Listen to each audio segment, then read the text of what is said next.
Well, here we are at the Dodger Game channel. It's Mother's Day.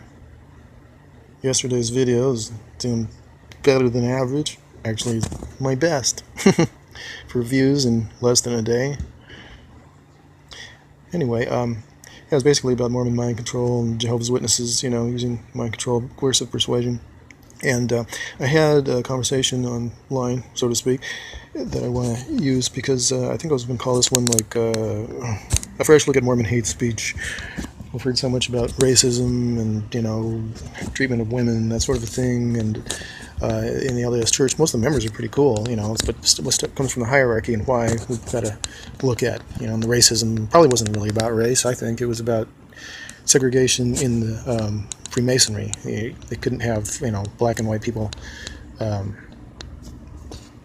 The Masonic rituals that go on, that were brought into the temple worship, in May 4th, I guess, of 1842. That's when blacks stopped having the priesthood about that time, because they'd had to kill Joseph Smith for revealing to people that would have not be able to belong to his, right, the York Rite there. Blacks and whites have got different things in Masonry. I'm not an expert, but I know that, blacks have got their own thing, Prince something or other, and they can't be revealing certain things. So they were making Masons, making them Master Masons before they were going into the temple is what I believe was happening, and it couldn't happen with the black guys. So anyhow, women have got the Eastern Star, and I don't know all the answers, but oddly, the Relief Society was formed the day after Joseph Smith became a Mason. Just a coincidence? I don't think so. A lot of Masonic language in the introduction of the Relief Society. So strange stuff, huh?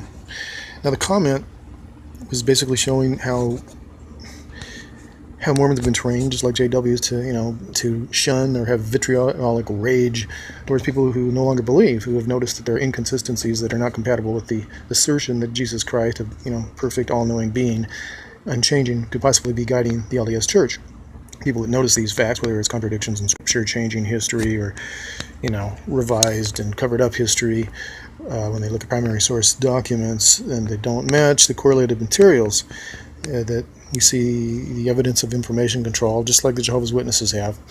And Mormons are taught to despise those who leave the church, who are considered, apostate or anti-Mormon.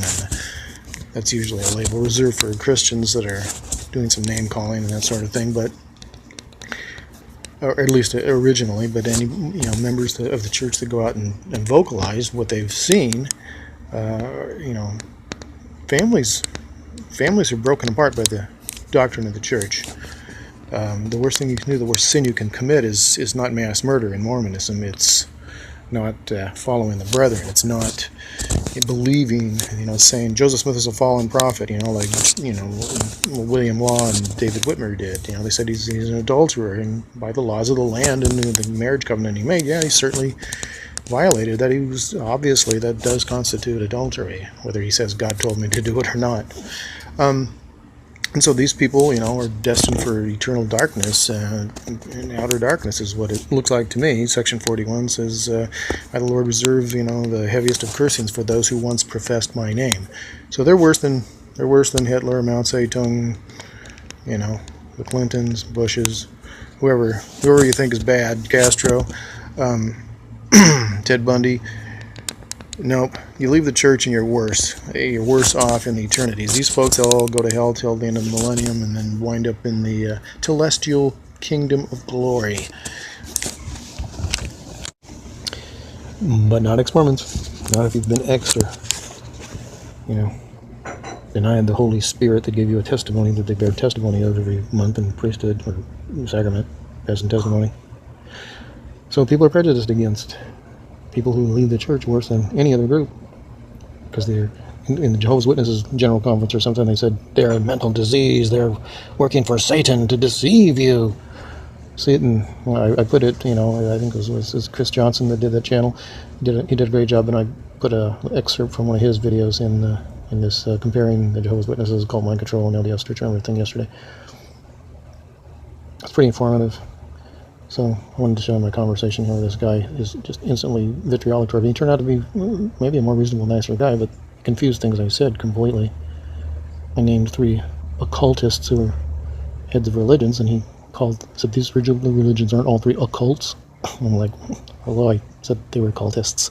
Charles Taze Russell, Ellen Gould White, and L. Ron Hubbard, and they all founded religions. At least 2 of them are considered to be Christian by some people, and so what do you have a cultist head of a Christian religion for?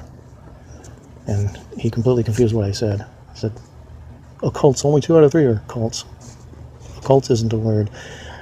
And maybe it's because he was wanting to, castigate me. From the beginning, he was like saying, "Oh, look at your name, Dodger Game. That's like the worst name you could have to tell truth." Really? What's wrong with the Dodgers? Should it have been Brigham Young? I mean, why would you just attack somebody? Would he do that in the foyer? I don't think so. We sounded nicer later when we talked, after a few exchanges. He seemed to be just twisting things I said. Although maybe he had too much cold medicine, he wasn't feeling well.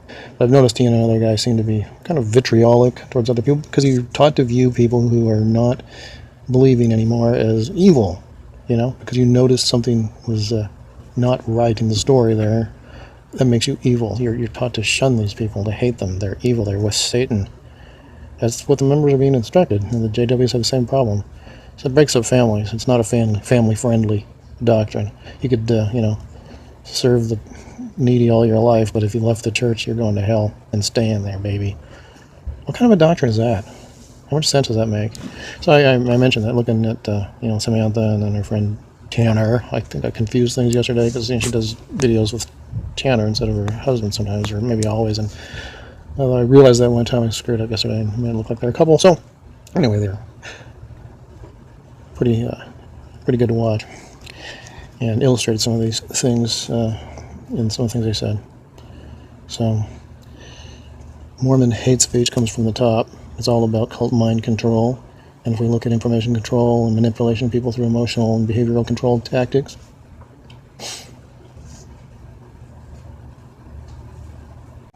members of religions are unaware that many of their leaders at the very top level of the organization are occultists and often high-degree Freemasons, who have a completely different private religion from that which they teach their profit base. This, however, is not a modern phenomenon.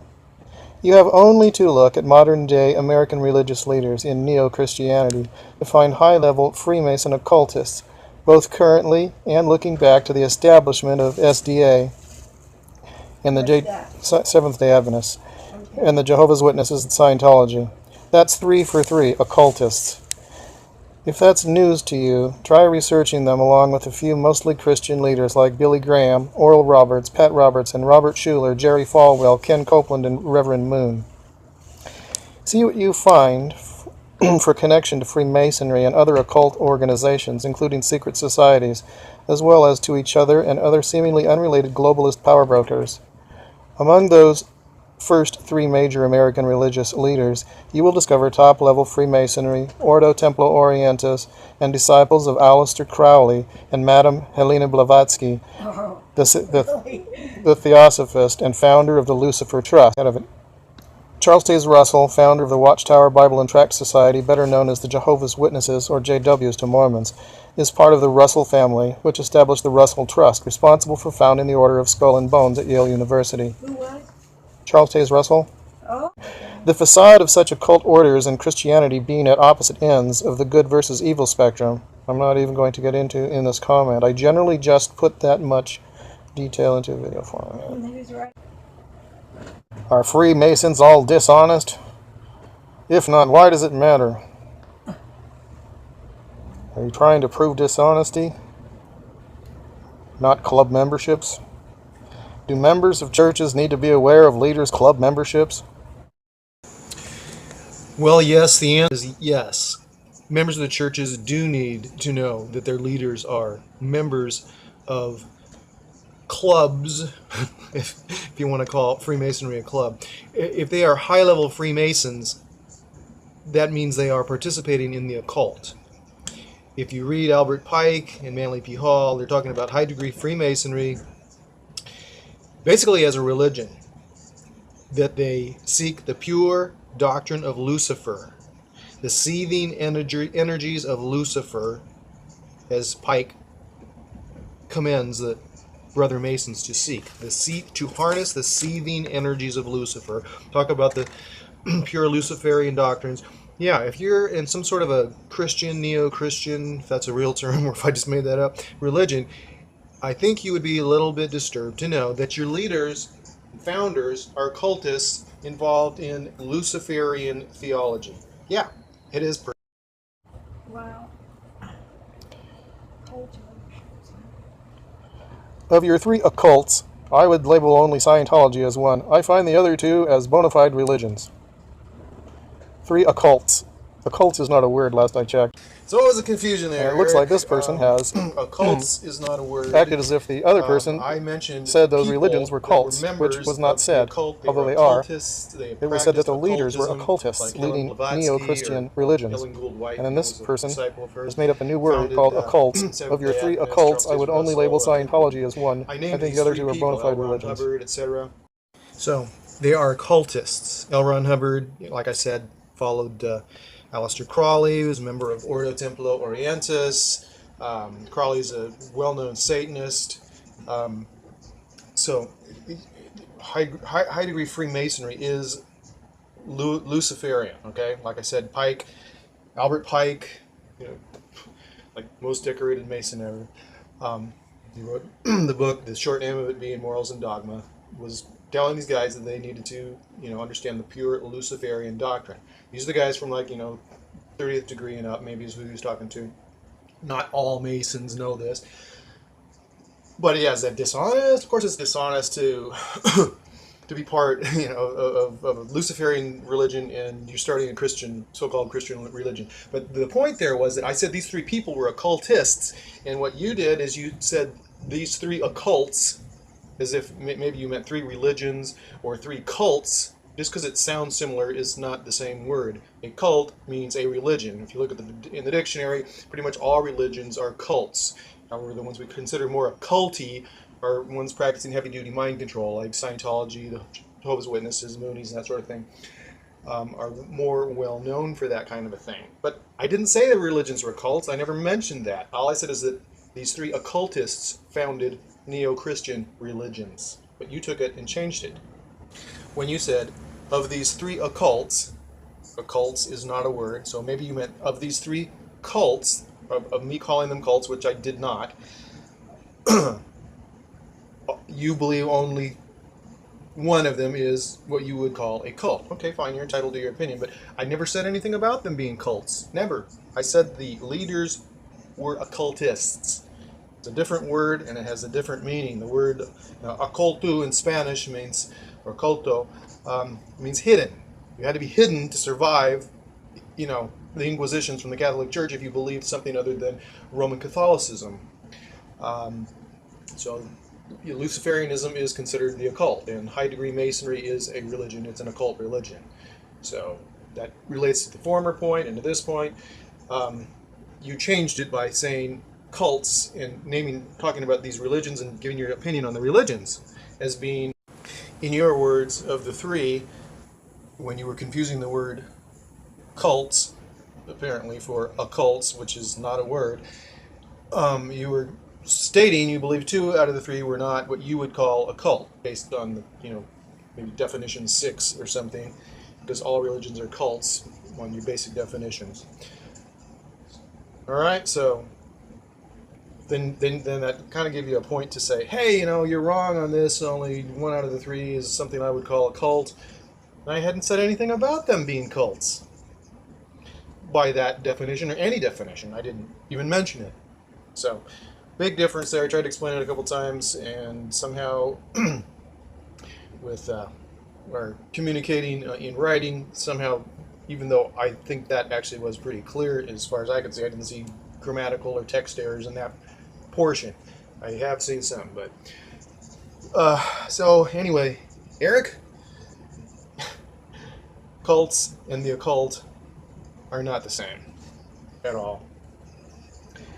So to me it looked like twisting of my words, even if it wasn't intentional. Maybe there was some other issue that maybe you thought it said cults. I don't know what you thought it said, but So the thing with the all, I've already explained that on the Masons. I didn't say all Masons are dishonest at all. I didn't say that, and I didn't see any reason for you to insinuate that. Um, it is, however, in my opinion, true that these leaders are well known to be occultists in those religions, and probably in many. I've named several that I suggested people investigating as far as that goes. Joseph Smith was a known occultist, and there's plenty of evidence for that. His own family would verify their magical activities. That's not a mystery. You may be unaware of it, maybe a mystery to you, but it's not a mystery, it's the truth. So, do I think that LDS leaders, specifically the apostles and first presidency, do I think that they believe what they teach is true? Do I think that they believe that they're apostles and have seen Jesus Christ and are special witnesses of his name, like Boyd K. Packer hinted when he said, "We don't divulge the details of the interviews that qualify us to be as special witnesses for his name, but we have them." That was like about 1980, I think. I remember hearing him say that. So, no, I don't believe that they believe that, because I don't believe that any of these guys that are presidents of the church were seeing God. They all, well, there are many who have indicated that they look at what they lie. They lie a lot. Look at John Taylor. Like pamphlets and stuff in Europe. There's no polygamy in Utah. He had 12 wives at the time. I could, there's thing after thing and I do document in a lot of the videos, but here I'm not documenting it. I'm just stating that no, I don't believe that, and you can investigate it. And I've provided a way whereby people can find things in the videos that do document a lot of important facts. I don't believe it's right for the LDS Church or the Watchtower or any of these churches to destroy families and people's relationships by teaching them to shun people who no longer believe that the church is led by their divine being, Jesus Christ, Jehovah, whoever the being is, and that they have like sole access to the Word of God for the church, whoever's at the top in the various religions. And when someone stops believing that, because they can see the discrepancies between how it would be if a perfect being was giving revelation, and they look at their scriptures and there's a problem. They look at their history and the revelations, and we predicted the world was going to end 5 years ago. We're like with something that the JWs have done like 4 times or something, and things that have happened in LDS history that a lot of people aren't aware of because of the whitewashing. When people don't believe, it doesn't mean they're evil. You don't treat non-members that way, but if you've known or believed once or had some sort of spiritual feeling about it, and then you realize, sorry, the facts just don't add up, logically, they're not consistent with the story, that doesn't make you evil. And the church should not teach this. It destroys families. Yesterday's video, we played a clip from another guy's material. I think it might be Chris Johnson, but he did a great job, and he had material from Jehovah's Witnesses in their general conference or the like, saying, apostates are a disease. They're mentally diseased, and they want to infect you. They serve Satan, who wants to drag you to hell by taking you away from Jehovah God. And you're like, give me a break. If you're Mormon, you hear something similar, but maybe not quite so out there. Do you associate with people whose views are not in harmony with those of the Church of Jesus Christ of Latter-day Saints in your temple recommend? If so, you're on shaky ground, brother. So in summary, people, don't hate Mormons. Don't call them racists or women haters or all these sort of things. It comes from the top down to preserve the money, to preserve the donation base. And these tactics are called mind control or coercive persuasion. If you've studied it at all, it's the same thing they do in the Moonies or the Jehovah's Witnesses, but they may do it to a lesser degree. If you're Mormon, you think you're, mainstream and everything's okay. You're nothing like those other weird people. It's by degrees in terms of the amounts of control that are exercised. But when you get right down to it, destroying your family, taking your family away, making them shun you basically by church doctrine, it's horrendous. This isn't a family-friendly religion, like it's marketed. Go into the channel and watch some of these. Some of them are heavily documented, some of them are more summaries. You can learn about just about all sorts of things in LDS history and the changing doctrines. We got the especially for youth, understanding hidden LDS history and the changing doctrines of Mormonism.